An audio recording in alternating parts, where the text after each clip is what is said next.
warahmatullahi wabarakatuh.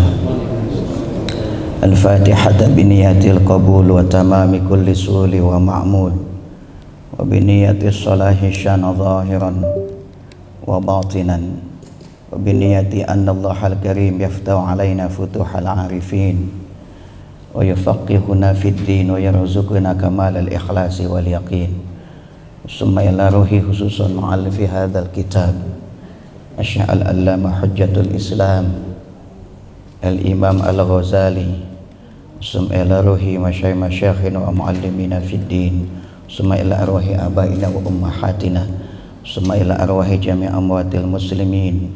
Summa ila hadratin Nabiyil Mustafa sallallahu alaihi wasallam. Al-Fatihah. A'udzubillahi minasyaitonir rajim. Bismillahirrahmanirrahim. Alhamdulillahi rabbil alamin arrahmanir rahim maliki yaumiddin. Iyyaka na'budu wa iyyaka nasta'in ihdinas siratal mustaqim. Shiratal ladzina an'amta 'alaihim ghairil maghdubi 'alaihim waladdallin. Amin. Bismillah walhamdulillah. Wassalatu wassalamu ala Rasulillah wa ala alihi wa sahbihi wa mawalah, amma ba'd. Segenap jamaah Masjid Jami' Al-Hikmah rahimakumullah. Alhamdulillah pada pagi ini kita bisa kembali melanjutkan kajian kita terhadap kitab Mukhtasar Ihya Ulumuddin, buah karya Hujjatul Islam Al-Imam Al-Ghazali.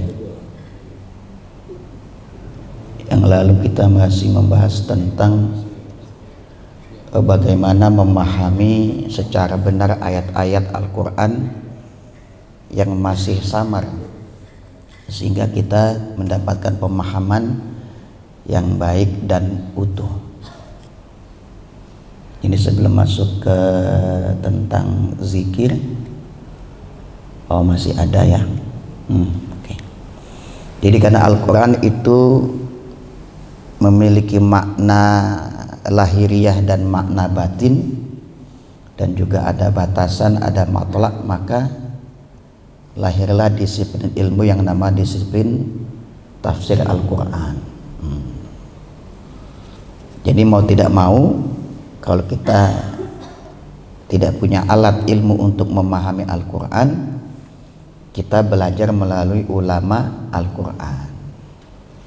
Nah, belajarnya tentu saja melalui karya-karya mereka, yaitu tafsir Al-Quran. Nah, tafsir Al-Quran itu secara etimologis artinya tafsir itu penjelasan, penyingkapan, dan penampakan makna yang dapat dipahami secara logis. Itu namanya tafsir Al-Quran. Jadi tafsir itu membuka, menyingkap, menjelaskan.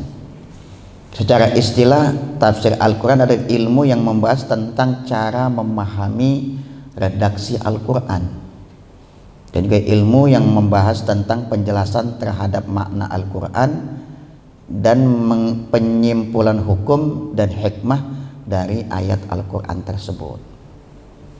Itu ilmu tafsir Al-Quran ya.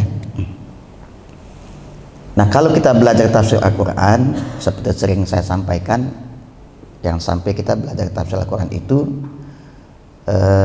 kita tidak bisa mengenali jenis tafsirnya. Nah, karena sebagai sebuah disiplin ilmu, tafsir Al-Quran dapat dipetakan menjadi 3 perspektif. Bisa dilihat dari sumbernya, metodenya, dan coraknya. Dari sisi sumber, tafsir Al-Quran itu ada yang disebut dengan tafsir riwayat, tafsir bil ma'thur, tafsir Al-Quran dengan ayat Al-Quran, tafsir ayat Al-Quran dengan hadis. Itu namanya tafsir bil ma'thur. Contoh, kita baca surat Al-Fatihah tuh, ihdinas siratal mustaqim siratal ladzina an'amta alaihim. Ya Allah, tunjukkan kami jalan yang lurus, yaitu jalan orang yang telah Engkau beri nikmat. Nah, orang yang Engkau beri nikmat ini siapa? An'amta alaihim. Ini siapa nih orangnya? Nah, maka penjelasan ayat itu dapat ditemukan pada ayat yang lain. Ketemu tuh, minan nabiyyin wasiddiqin wasyuhada wassalihin. Jadi orang-orang yang diberikan nikmat adalah siapa itu? Jalan hidupnya para nabi, para syuhada, para sholihin. Jadi ngikutin orang soleh termasuk nggak? Termasuk. Mengikuti jalan hidupnya ulama termasuk. Jadi kita nggak bisa tuh bilang tuh kita ikut nabi, nggak usah ikut orang soleh, nggak usah ikut ulama. Bertentangan dengan ayat itu. Ya, itu namanya tafsir Al-Quran bil ma'sur, tafsir Al-Quran bil Quran.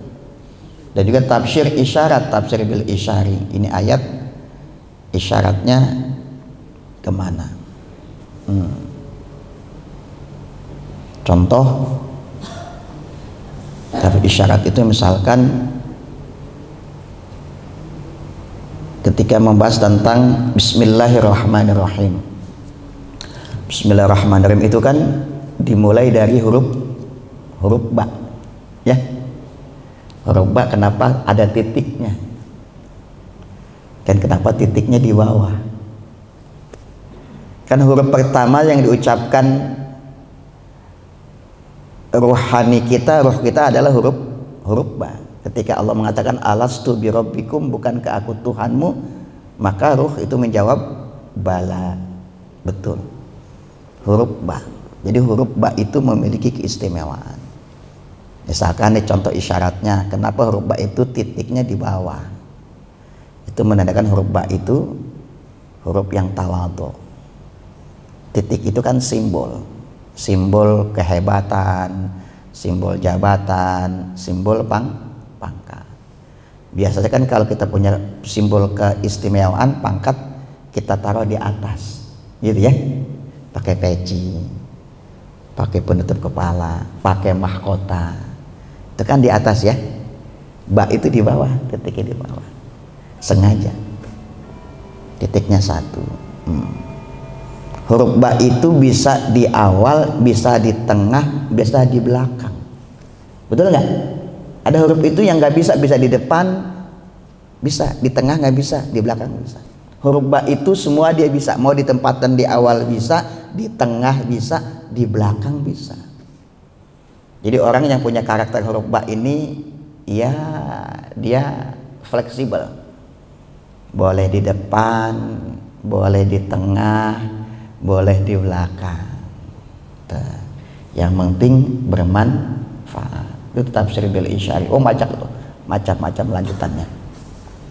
Yang kedua bisa dilihat dari sisi metode ijmali, global. Ayat ini tentang ini, sudah. Itu global ya. Contohnya nanti misalkan tafsir Jalalain. Atau metode tahlili, rinci, runut, detail. Nah, buat orang yang nggak sabaran, tafsir ini nggak cocok, kelamaan, gitu ya. Ada di sini kalau tafsirnya tafsir rinci, tahlili itu kita dapat pemahaman utuh ayat ini tentang ini, awalnya ini turunnya begini. Waktu dirinci terus ayat ini punya aspek ini itu dirinci. Jadi punya pemahaman utuh. Biasanya tafsirnya ini berjilid-jilid. Kemudian tafsir maudhu'i, tafsir tematis. Tematis ini artinya sesuai dengan topik tapi tuntas. Sekarang kan orang suka salah kaprah, kajian tematis gitu ya. Jadi satu topik tapi nggak tuntas. Sebetulnya bukan begitu. Kalau kajian tematis itu tuntas. Diambil satu contoh, kita ingin membahas tentang apa ya, kita ingin tahu tentang air dalam Al-Quran. Kita teliti tuh air, ayat-ayat tentang air atau ayat-ayat yang berkenaan dengan air. Kita kelompokkan ke dalam satu tema-tema. Nanti kita temukan tuh di dalam Al-Quran air itu sebagai sumber kehidupan, air sebagai rahmat, air hujan, air sebagai bencana, banjir, air sebagai terapi penyembuhan. Ketemu tuh ayat air dalam Al-Quran. Atau kita ingin melihat perempuan dalam Al-Quran, kita lihat tuh Al-Quran nyebutnya perempuan itu ada kata misalkan imro'ah, ada kata nisa tadi ayat yang dibacakan Ustaz Munfasir Imam. Ada lagi zauj. Kenapa kalau istri menggunakan kata zauj? Kenapa bukan imro'ah? Tuh. Perempuan nanti apa tuh? Perempuan kareteklat, perempuan yang soleh, soleha. Kenapa istri Nabi Lut tidak sebut dengan istilah zauj tapi imro'ah? Imro'ah Lutin, imro'atun Nuhin, imro'atul Aziz. Gitu kan? Itu menarik tuh. Ketemu nanti, oh ternyata perempuan dalam perspektif Al-Quran begini. Kenapa doanya tuh Rabbana hablana min azwajina, kata zauj bukan kata yang lain. Itu tematis ya, nanti ketemu tuh. Pengen penasaran tentang rumah dalam perspektif Al-Quran, al-buyut fil Qur'anil Karim, tuh cari itu kata-kata rumah, bait, buyut, manzil, maskan, misalkan ketemu nanti itu rumah orang soleh, rumah para nabi, atau termasuk nanti rumah makhluk Allah. Misalkan apa itu? Baitul Ankabut, rumah sarang laba-laba, ya diteliti itu terus. Oh ternyata rumah dalam Al-Quran begini. Itu namanya tafsir maudhu'i, tematis. Satu tema tapi selesai, tuntas. Jadi bukan kajian tematis, kajian nanggung, besok lepas, enggak. Nah kalau pengajian kita ini pengajian yang tahlili ya, berseri ya, rinci, jadi ketemu dapat pemahaman yang utuh. Kemudian dari sisi corak ada tafsir ahkam, ada tafsir ayat ahkam, ada tafsir lughawi, kebahasaan gitu ya, yang tadi contohnya itu ada coraknya filsafat, ada coraknya adab ijtimai, sosial kemasyarakatan, ada tafsir yang sifatnya politik ya, ada tafsir tasawuf, ada tafsir maqasidi, ada tafsir ekonomi, ada tafsir ilmi, tafsir sains dan sebagainya. Itu dari sisi corak. Itu ada ya. Nah ini beberapa list kitab tafsir Al-Quran yang layak untuk dipelajari. Ini saya sebutkan cuma beberapa saja ya. Sebetulnya lebih jauh, lebih banyak dari ini yang menarik. Jadi kita tahu kalau kita bahas ngaji tafsir Al-Quran, ada nggak tuh tafsir Qurannya ini dalam listing ini? Jangan sampai nggak ada gitu ya. Tamat tafsir At-Tabari, ini tafsir yang bil Ma'sur. Ibnu Jarir At-Tabari wafat pada 310 Hijriah. Berarti udah berapa tahun itu? Lebih dari 1000 tahun ya. Ini 12 jilid. Ini tafsir At-Tabari. At-Tabari ini sampai wafat ini jomblo, nggak menikah. Ulama itu. Saking memprioritaskan ilmu dibanding menikah. Ibnu Jarir At-Tabari. Jadi induk kitab tafsir bil Ma'syur, bil Ma'thur adalah tafsir At-Tabari. Namanya itu tafsir Jami'ul Bayan. Kemudian tafsir As-Samarqandi Bahrul Ulum. Beliau wafat 375 Hijriah, 3 jilid. Ada lagi tafsir Al-Mawardi An-Nukat wal Uyun. Ini termasuk tafsir yang enak ini. Singkat, padat, jelas. Tafsir ini isinya begini. Enak tuh ya. 6 jilid. Ada dari tafsir Ibnu Atiyah Al-Muharrar. Kitab Al-Muharrar. Wafat 506 Hijriah, 6 jilid. Ada lagi tafsir Ibnu Katsir, ini yang populer ya. Tafsir apa? Ibnu Katsir. Ini 4 jilid. Tapi belajar tafsir Ibnu Katsir juga perlu melihat. Ini tafsir Ibnu Katsir yang sudah ditahzib, yang sudah dipreteli atau yang masih utuh. Ya. Ini tidak bermaksud apa-apa, saya memberitahukan itu kadangkala tafsirnya itu pengajian tafsir Al-Quran Ibnu Katsir di majelis ini, di masjid ini. Itu tafsir Ibnu Katsir yang sebetulnya bukan tafsir Ibnu Katsir yang murni. Tafsir Ibnu Katsir yang sudah ditahzib, yang sudah dihilangkan bagian sesuai dengan mungkin perspektif orang yang mentahzib itu. Ya perlu tahu makanya ya. Banyak kok kita tafsir itu yang ditahrif. Ditahrif itu sudah didistorsikan, diselewengkan, dihilangkan bagian-bagian tertentu sehingga masyarakat nggak tahu tuh sebetulnya kitab aslinya itu tidak seperti itu. Ini 4 jilid. Ada tafsir As-Suyuti Ad-Durrul Mansur fit Tafsiril Ma'sur. Ada itu juga Tafsiril Ma'sur 8 jilid. Ada tafsir Asy-Syaukani Fathul Qadir itu 4 jilid. Ada tafsir Jalalain ya.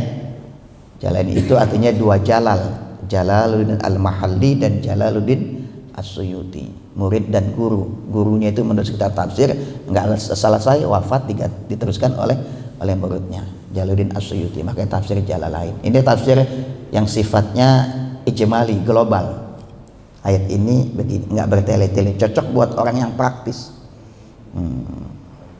Kemudian tafsir An-Nasafi 3 jilid. Tafsir Al-Qurtubi, ini tafsir ahkam jenisnya ya. Al-Qurtubi itu mazhab Maliki, 11 jilid. Tafsir Adwaul Bayan juga Muhammad Amin Asy-Shinqiti 4 jilid, wafat 1393 sekitar tahun 1973. Adwaul Bayan 4 jilid, itu keren. Tafsirul Quran bil Quran, Adwaul Bayan. Tapi nggak semua ayat dibahas, ayat-ayat ahkam saja. Ada tafsir Ar-Razi, ini keren juga, 17 jilid, 606 Hijriah beliau wafat. Tafsir Nazmud Durar juga 8 jilid. Ini kalau ingin lihat ayat ini, surat ini ada relevansinya dengan ini, itu tafsir Nazmud Durar. Tafsir Al-Alusi Ruhul Ma'ani 8 jilid, ini juga keren. Tafsir Al-Bahrul Madid Ibnu Ajibah 8 jilid. Tafsir Al-Maraghi juga tafsir adab ijtimai, sifatnya itu sosial kemasyarakatan, 10 jilid. Tafsir Marah Labid Imam Syekh Nawawi Al-Bantani 2 jilid. Ini tafsir ulama Nusantara ya, tapi kelasnya kelas mendunia. Tafsir Asy-Sya'rawi, nah ini Syekh Mutawalli Asy-Sya'rawi termasuk kitab tafsir yang wah itu keren, enak, logis, dan itu menyentuh 21 jilid. Beliau itu wafat pada 1419 ya, belum lama. Tafsir Rawa'iul Bayan, ini tafsirnya Syekh Ali As-Sabuni, tafsir ayat ahkam sebetulnya. Ini As-Sabuni ini punya kitab tafsir banyak, ada Rawa'iul Bayan, ada Safwatut Tafasir, ada Qabas min Nuril Quran. Wafat belum lama wafatnya beliau, tahun 2021, berarti 4 tahun yang lalu ya. Nah, orangnya itu teduh ngeliat wajahnya, orang Suriah, mazhabnya Hanafi. Ada tafsir Al-Munir Wahba Az-Zuhaili, wafat juga belum lama, 2015, 17 jilid. Ini termasuk tafsir kontemporer. Ada tafsir At-Tahrir wa Tanwir Ibnu Asyur 30 jilid, ini mazhabnya mazhab Maliki. Kemudian tafsir Ar-Rah wa Raihan 32 jilid, ini kitab tafsir paling kontemporer. Penulisnya belum wafat, masih ada di Madinah tinggalnya, Syekh Muhammad Al-Hariri. Ini 32 jilid. Jadi kalau merekomendasikan boleh tuh mulai dari tafsir Asy-Sya'rawi, Rawa'iul Bayan, Safwatut Tafasir, Al-Munir, At-Tahrir, Ar-Rah wa Raihan. Itu kalau udah belajar kitab itu udah selesai yang lain. Ini masih banyak ya. Ini dibaca semuanya ini. Tafsir Ar-Rah wa Raihan itu 32 jilid, memuat 7 disiplin ilmu. Orangnya masih hidup. Penulisnya bahkan nanti mensyarah kitab hadis sahih Muslim juga 32 jilid. Insyaallah. Mazhabnya mazhab Syafi'i. Jadi di antara kitab tafsir ini, mana kitab tafsir Bapak Ibu yang pelajari? Ada nggak di sini? Ya makanya tuh ya, kalau ada tafsir Quran tanya tuh tafsir apa, rujukannya apa gitu ya. Kalau pengen tafsir ayat ahkam apa, misalkan Rawa'iul Bayan gitu, atau tafsir Al-Jassos boleh.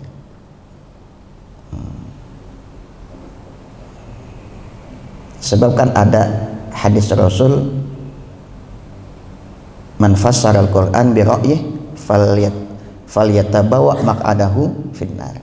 Siapa yang menafsirkan Al-Qur'an sesuai dengan akal pikirannya saja, maka siap-siap pesan tiket di neraka. Makanya perlu hati-hati karena kita nggak paham Al-Qur'an, belajar dengan ahlinya, dengan rujukan yang baik.